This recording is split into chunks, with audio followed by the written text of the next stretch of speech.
Welcome back to Outdoors with Larry Ray on 790 The Bet. Brought to you proudly by the Tennessee Wildlife Resources Agency and Wally Hatchett's Comfort Food and Drinks at 6439 Summer Avenue. Hey, good Saturday morning. Welcome back to Outdoors with Larry Ray on this first Saturday, May the 7th. Dave Gabbard has slowly sunk into sunset at Henry Horton. Where is he? Tim's Ford. I don't know. Sure, he's Henry Horton. Yeah. Henry Horton State Park, and you recognize that voice. The other part of our first Saturday duo is Gene Smith, and Gene is in the studio. Of course, I am working from home here with Shelby McCall as our show producer, and I appreciate this next man coming into the studio this Saturday morning to talk about an event that's close to my heart. Anytime I can talk, and Gene will echo this, right, Gene? But we can get junior fishing rodeos. Amen, yes. They're in Gene and mine's blood. I don't know how Gene was doing fishing rodeos before me. In 83 I started. In 83, and of course when I was the outdoor editor for Commercial Appeal, right, we did the fishing rodeo until I retired in 2001. And so we're getting ready to kick off the fishing rodeo season with one of my favorite events. It has the best place to have a rodeo. It has the best name for a fishing rodeo, and it has the best location to get to for a fishing rodeo. So we're really pleased to have in studio with us this morning John Butler. He is the president of Agri Center International, and we're talking about a special event that's coming up on May 14th. Good morning, John. Morning. How you doing? I'm doing good. Wished I could be there. Thank you, John, for coming in. I know you got a busy schedule and everything. Tell us about the fishing rodeo. Well, first, I just want to thank you and all your listeners. You guys have been amazing. So I've been at Agri Center for about 6 years. I'm a farmer and rancher from West Tennessee. Yes. And one of the things that I love that we do is we encourage young people, every age, but young people specifically, to get outside and enjoy the outdoors. And yes, so you do. On May 14th, we're going to have our fishing rodeo at Ketchum Lake. There you go. Right there on the west end of the campus. We're if you don't know where we're at, we're right there off of Walnut Grove Road. We're on the south end, 1,000-acre urban farm, research and education center, and just an amazing opportunity. Registration starts at 7:30. You can go online at www.agricenter.org and click on events and find all the things you need. There have been a little changes over the last 2 or 3 years, mostly because we're just trying to adjust to kind of the world we live in now, and we're not doing a lot of the big prizes that we used to do, but we're allowing people to come in and fish. You register at 7:30. Fishing starts from 8 to 10. Age groups are ages 5 to 13. Children will need to have a parent or guardian present just to help them a little bit. And then other than that, we just want everybody to have a good time. So the first 8 fish you catch are free. You don't owe us anything. And last year we gave away about 2,700 pounds of catfish. Ooh. That's right. Did you hear that, Gene Smith? Yes, sir. 2,700 pounds of catfish. And John, I know that that lake, I don't know how many cars pass by that lake. Have y'all ever done a survey of Half how of many Memphis. cars? Go on Walnut Grove there? Yes, sir. So between both sides of our campus, Walnut Grove and Germantown Road, we have 100,000 cars that pass every day. Every day, folks. Did y'all hear that? Every day. Every day.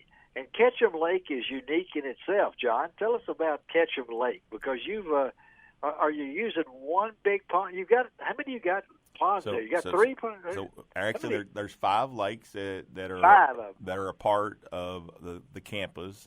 And originally these lakes were dug for catfish research and to grow other types of game fish like tilapia, et cetera. And this all happened, in the mid to late 80s when the Agri Center was kind of first created. And so a lot of that has changed over the years, but we still use those lakes as a part of catch for fish, pay lake for catfish.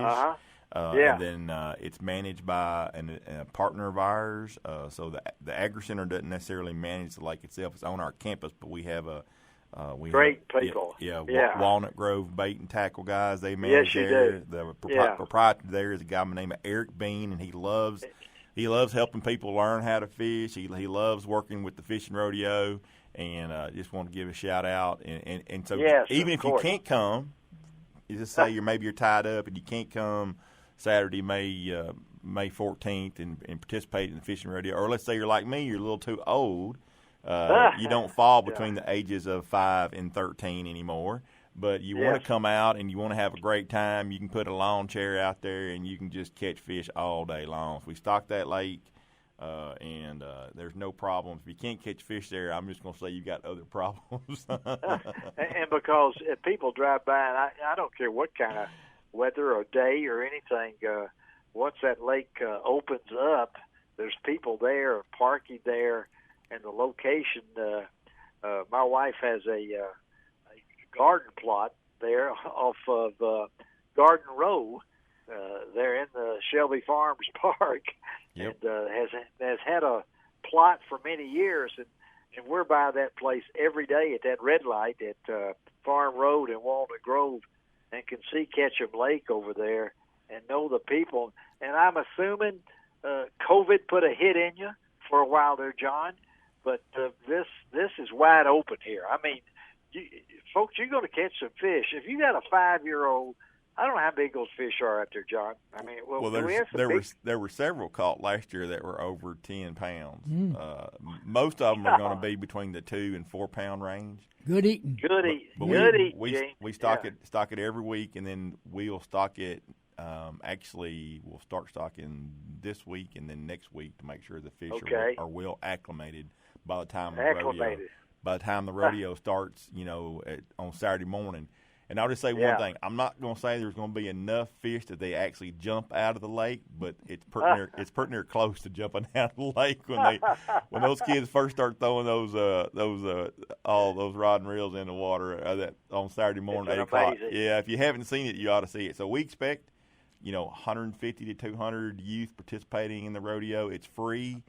All you gotta have is some bait and tackle and your own rod and reel and an adult to help you a little bit. Maybe sometimes getting the fish off is not the easiest thing in the world for a youngster, but I mean, a bunch of first smiles. Bring a net. Yeah, a bunch of first time fishermen and women have been very successful there, and off their fish right there. Particularly a 5-year-old, if he gets a 10-pound fish, as Gene said, bring a net. So the little fellows are out there. And this is May the 14th, folks, ages 5 through 13. Registration at 7:30, fishing from 8 to 10. You can register online for Ketchum Lake, and that's at, what is that, John? That's Agri Center.org. Is that right? You can go to agricenter.org. Yes, sir. That's where you find us at. And sign up. But and I know you guys do so many things, John. It is the largest urban park, I think, in the U.S. Land-wise, the inner city type. It's a wonderful facility now. You guys do so much with the old Patriot Lake, as I still try to call it, but the big lake over there, and so many things, restaurants and things along that line. You got canoeing and kayaking too. Canoeing and kayaking. I know I have friends that the first time they get a kayak, they head to your lake, and that's where they do. But this event, folks, is special because John mentioned it's free and it's for kids. And I know that as many people as that, it's a kickoff event. And John, they can get bait there, can't they? You're going to have bait to buy there, can't they? You can. There's a bait shop there. You can buy stuff you don't have. Okay. We just always encourage people to bring everything they've got, and if they forget something, you're more than welcome to buy what you need. Other thing I mentioned is what's really cool about it, and so I come from the agriculture or farming background, fifth generation cattleman. But what I love about the Agri Center and the park and the guys and gals over at the Conservancy at Shelby Farms is you have two nonprofits that are managing, almost a 5,000 acre, urban park and farm that is, one of the largest in the world. And then the other thing that is that millions and millions of people visit us in the park, for free, throughout the course of the year. And a lot of things are free, absolutely. A lot of things, all the walking trails and biking trails and things like that. You mentioned you can kayak over at the Conservancy on the Shelby Farm side for free, and just really interesting. It's great opportunity to get outside and enjoy the outdoors. Our walking trail walks right past our agriculture research farm, and so we'll have 100 companies fly in here, and we'll do proprietary research on different products. And agriculture's never been more exciting than now, because two things: one, we all have to eat, and we all want to know where our food comes from. Yes, yeah, and you have so many great events during the year, and as I've told people many times. Between the Agri Center on the north side of Walnut Grove and Ducks Unlimited on the other side, where can you find that in any city with two things like that? And all the shows are back out there. John, I know you guys book shows throughout the year at the Agri Center. Folks, it's an amazing facility, but put it on your calendar. I'll be there in spirit. Because that event is really close to my heart. And did you say 27? I'm still having trouble with that, John. 2,700 pounds? Is that what you said? That was last year's haul, yes, sir. Did y'all hear that? 2,700 pounds. Gene, how would you like to clean some of those? I'm telling you, that's why you fillet them. Well, and I guess they're. Never smarter words ever said. That's why you fillet them. That's why. Well, that's why Gene Smith is there. But hey, John, thank you very much for taking time on this Saturday morning to be in studio and everything. And folks, you can go to agricenter.org or you can go to lroutdoors.com, and we'll have all that information posted on my website. We'll have it all on my Facebook page and everything else. But I hope it's a great time, John. Y'all have a great one, and we'll stay in touch. Okay, buddy? Well, thank you, and Godspeed, and just wish you all the best as you work on your health over the next couple of weeks, sir. Thank you, John. I appreciate it. Okay, it's about time to take a break, Gene Smith. Yes, sir. Too close. Let's get close. Let's go ahead and do it. John can get out there and go get some coffee or something. Let's take a break on Outdoors with Larry Ray, and we'll be right back.